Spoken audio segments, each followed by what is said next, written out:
Okay, here's some clips from today's back workout. Started with pull-ups, 2 sets of neutral grip, and then 2 sets of overhand grip. I just showed one of the neutral grip sets, the first one. My goal is to get reps, but then also increase the number of what I call complete reps, which would be my chin over the bar. Last week I did 6. This week I did 7. Then that's why I start with the full reps, and then I'll start doing just as far as I can for the rest. But 7 full reps, which was a new personal record. So hopefully, and my weight's climbing, so that's good. So hopefully we'll get to 8 pretty soon. I wanted to go heavy on rows today, but my quad still isn't feeling right.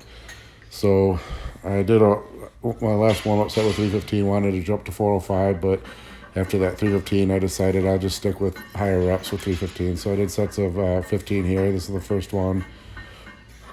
I'm back closer to my normal form, at least normal form with this grip, which I'd call Yates rows, where I'm able to get a little bend in the knee and a little drive out of the bottom, which is why the reps seem so much easier than last week with the same weight. And then did a dumbbell row variation. I did 2 different types of dumbbell rows. I only recorded one. This is the way Sean Smith, I see him doing them all the time. He's got a freaky back, so I figure why not do it this way? I see Branch Warren and Johnny Jackson used to do them this way too. But for me, when I do this, I stay much more parallel to the floor, much more horizontal.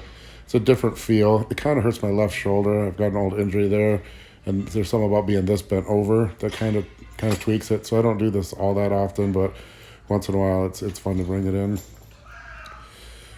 Then went on to reverse grip pull downs. I actually did 2 sets of overhand pull downs first before switching to reverse grip. I was just kind of too beat to get a good contraction with overhand, and I thought you can kind of always eke out a good contraction just by the way the underhand grip forces your elbows down and closer to your body. So I finished the last 2 sets with underhand grip, and I was really actually pretty lightweight, even though my form's not so great. I was beat after those rows. Sets of 15 on any back movements is hard. I think high reps on back is worse than high reps on legs.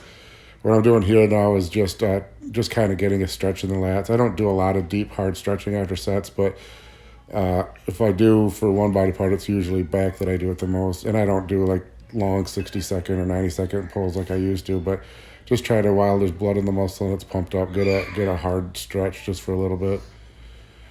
And then trying to find new exercises. I kind of want to do seated rows, but with the leg, I didn't want to be dealing with leg drive issues, so I thought I would try a kind of a variation on a cable row here. And this is kind of, if you look at the way that my body's angled, this is kind of not quite a row, not quite a pull down. I'm pulling, down and kind of back, I guess.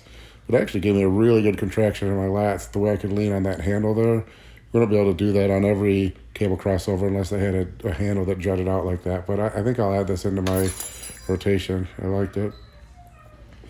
And then finished off with shrugs, because my traps never grow, but I keep trying. Nothing special. Just try to do no leg drive, just pull right with my traps, hold for maybe a split second at the top. And it sets at 12 or 15. I didn't really count. I know with 315, if I stay real strict around 12 or 15 reps, that's good. I'm going to have to start getting some momentum. So that's just what I did. And that's it. That's one set from every movement I did today. At least a variation of every movement I did.